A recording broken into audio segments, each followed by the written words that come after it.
Hello, this is Bryan Devore with the Devore Realty Group and the Director of the Senior Division for Berkshire Hathaway HomeServices, California Properties. And I'm here today with a very cool guest. His name is Joe Casciani, and he is a psychologist who specializes in geriatric health. Joe, how are you? I'm great, Brian. Thanks for inviting me. No, my pleasure. Yeah. So you and I had a chance to meet. We talked a couple times. I was a guest on your podcast, and I'm very excited to talk about this subject, about living to 100 and aging to 100. And you wrote this book, which camera on there. It's called Living Longer is the New Normal. So you are an expert on this. How did you get into this field of expertise? Well, I've been doing this work with older adults my whole career. Starting early 80s, I'm dating myself a little bit, but I had a contract with the Department of Aging to develop training programs for nursing homes. Shortly after that, Medicare changed the authorization and allowed to reimburse for psychology services. I started a group practice with a physician, and we grew this practice over 15, 16 years. By the time I left, we were in almost 800 nursing homes. So I got to work with a lot of psychologists, training, program development, and obviously a lot of experience with older adults, depression, adjustment disorders. I left that and started my own company and sold that just 2 years ago. And then I started my Living to 100 Club, which I'm hosting now. Got it. Yeah. So what are some of the things you learned, working with older adults and about their mental health? Yeah, I learned a lot, of course. And I like to say there's three things that I really learned that were special. Number one, how can some people adapt to changes and events in their lives, like a hip fracture or a stroke, and continue and move on, and others can't? What's the difference there? Why do some people say, I'm done, I can't handle any more of these, and others will say, okay, it's a tough hit, but I can keep on going? The important question. So the second one is that we are not our bodies, right? Our bodies may decline, may deteriorate, muscle changes, weakness, arthritis, a lot of things going on. Some of them normal aging, some of them not, and they're exceptional medical events. But what's going on in our head is different from what's going on in our bodies. And we need to remember that. We are not our bodies. So as a person who's paralyzed maybe or has head amputations, there are a lot of things that say, I'm still valuable as a person. It's not, my value and worth isn't tied to my physical functioning. And the third lesson that I learned, and I use this all the time, is that we always have this inner reserve of strength and determination, fire. Some people call it grit or resilience. It's bottomless. It's always there. Sometimes it gets blocked. Sometimes it gets, locked away, and we say, oh, I don't have any more strength, I can't keep going. But if you remove the blocks, that fire and determination is still there. And that's what helps people get over those obstacles. And there's plenty of obstacles, we know. It's not a smooth road as we age. So it's that I call it that inner fire that's always there. Yeah. Got it. Yeah. Okay. Those are, that's, when you narrow down to three things like that, makes a lot of sense. Yeah. Yeah. And, I think there's a lot of things to contend, to contend with as we get older, but there's a lot of positives too. Absolutely. Many more positives than negatives. Well, and I'm sure you expand on that in your book. I haven't had a chance to read it yet, but I plan on reading that this weekend because I love it. Yeah. So all of this sort of has led up to the forming of your club, Aging to 100 Club. Tell us about the club, and it's kind of a cool word, club. Yeah. It feels like it's pretty exclusive. It's kind of a serendipitous event, because when I was looking for the URL and a new domain, I saw livingto100.com and .org, and then they have these new, they're called top-level domains, like county and city, and club is another extension. So livingto100.club, and I just call it the Living to 100 Club, and it's a perfect, because it's a mindset, it's a destination to live longer, but it's also the mindset to stay positive. living to 100 is not in the cards for everybody. We know that, and I know that. I'm the first one to admit that. But we can stay positive while trying. That's to me, that's the sign of successful aging, when we can still stay positive and overcome and get back up off the mat as these things happen. Well, and that really gets down to mindset, Yes. And Yes. so I know you talk about how important mindset is when it comes to that. How do you see that manifest for people, or the differences between those who don't have a positive mindset, maybe those who do? Yeah. Well, there's a saying, and it was from a Greek philosopher. His name is Epictetus, and he said, "We are disturbed not by events, but by our view of these events." Okay, so it's not the stroke, it's not the fall and hip fracture, it's how we interpret that event, and that's so key to the ability to age well, because how we interpret these events is going to color how well we cope with them. And that's the important thing. So I try to pull a lot of these insights together, and that's why I started the club, really to provide a lot of information and resources for people who want to learn more. And that's why I love doing the podcasts, and I do my articles and blogs and coaching and just a lot of fun things. I'm thoroughly having a lot of fun. That's great. The clinical work with nursing homes, that was always very good. That was rewarding. It was demanding, challenging, dealing with Medicare and managed care and HMOs and psychologists that I hired to work for me is always a bit of a challenge. But I'm glad I did it, but I'm also glad that I'm now doing my Living to 100 Club. Yeah. Yeah.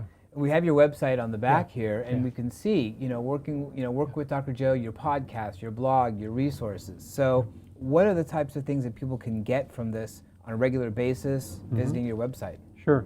Well, the first thing, if they go to my website, they can download a free copy of my 9 tips for aging well while living longer.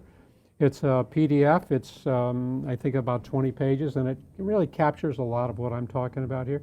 So they can go to the website, livingto100.club, and right on the home screen, they'll be able to see that option to sign up for the email list and download my 9 tips. There are, as you see, there's a collection of my podcasts. I've done over 100 podcasts now. I started with Voice America 2 years ago, which was live radio. It was great, great distribution around the world. I mean, they did a super job getting the word out. And then I left Voice America and started doing my own podcast, recorded in advance and then published and uploaded. And, yesterday, for example, I had 75 downloads, which I was thrilled with. So the podcasts are there, and a whole range of topics. Physicians, attorneys, nutritionists, fitness experts, and people can just go there and click on the link and listen to a 30-minute conversation with these authorities, these experts. Yeah. Well, and my business partner, Jamie, and I, Jamie with Silver Linings Transitions, she and I were very grateful to be a part of that. Yeah. In fact, we're recording this today, and just today you launched that episode. That's right. So That's right. Just uploaded today. Yep. Yeah. So that'll be on there as well. Yeah. Just quickly, I love to do speaking and presentations to live groups, especially seniors. And there's an option here on my page to get more information about my speaking, the topics I like to talk about. Another option is the coaching, one-on-one coaching. And that's not psychotherapy, even though I'm still licensed as a psychologist. It's really coaching and supportive, kind of motivating. I call it bounce back from setbacks, resilience coaching. And it's one-on-one. People can go there and book a single session, or they can book a series of visits, whatever would work for them. And that's probably important too, not just for seniors, but even their adult children who are dealing with issues with their parents. All different, age groups can benefit from that. Yeah, that's true. That's true. There's a lot of options there, and as I say, speaking to large groups, but also the one-on-one work, and that's what I've done my whole career. So I can appreciate, the sensitivities here, and people who might be having some adjustment problems and feeling discouraged about, maybe their physical decline, or maybe a spouse's decline, maybe dementia comes into the picture, or Alzheimer's. And, there's a whole lot of issues, personal, sensitive issues. So, I'm very happy to engage with somebody on a call or on a Zoom meeting on those issues. Great. Yeah. So a lot of the work that I do is with seniors who are transitioning into the next chapter of their life, as far as maybe downsizing, maybe moving to a senior community or a smaller home. It can be a stressful situation. Oftentimes they're resistant to doing it. But how can we really start a new chapter in our senior years? I deal with the physical side of that, but the emotional side. How do people successfully do that? Yeah, great question. I call it writing a new script. And the point I like to make is that yesterday doesn't define who we are today. We might have had a 40-year marriage and our spouse passed away. Okay, now I'm single. And there's a lot of grief and a lot of, adjusting to that loss. How can I deal? How can I go on? My future looks so dark without my spouse. But yet we get through that grief and then we say, okay, what's next? So we have I like to say we have a full blank screen in front of us and we can write. That's the beauty of it. We can write whatever script we want on this blank screen. We're not tied by what happened yesterday or last year or 20 years ago. And I've had a couple of Hollywood actors on my podcast, and they both said the same thing. When they get a new script and they have to learn a new character, they take on this character's role and then they let it go, right? Now it sounds trite. It's much more important than that, of course. But the point is, let's be comfortable with writing a new script. Let's learn a new language. Let's learn to maybe frequent some senior communities. And let's learn to date again. Let's learn to try something new. Learn some musical instrument. It's all about letting go of yesterday and being open to what's in store for us today. So that's why the blank screen is this whole opportunity to, kind of create the new character. I call it kind of like remodeling, but a mental reconstruction where there's a great story, if we have time, about Steve Jobs. Steve Jobs, we know, brilliant, famous for developing Apple. Steve was adopted. And I read this in the the biography by Walter Isaacson, a great read. Steve was adopted, and he found out he was adopted when he was about 10 or 12. And he was completely shocked, devastated. How could my biological parents do that to me? Even my own mother didn't want me. My parents gave me up, I must be worthless.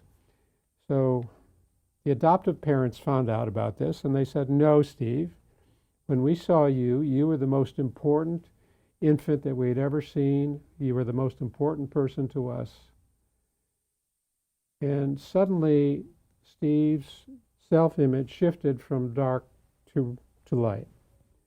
The adoptive parents didn't give him any new skills, any new talents, but it was like a light switch being thrown. And can you imagine if Steve Jobs never had that conversation? Amazing. Yeah.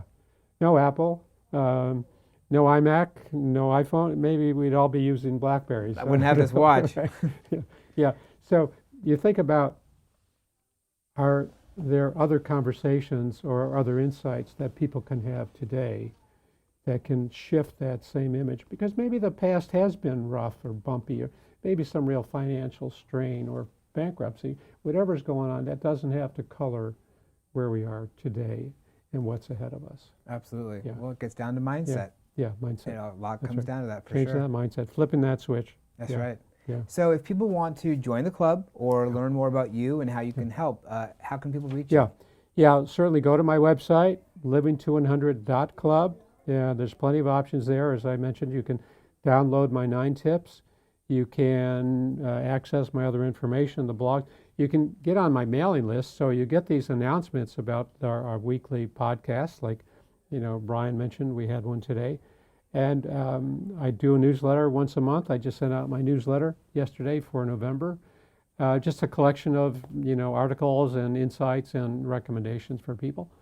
My email, by the way, is jc@livingto100.club. JC for Joe Casciani, livingto100.club.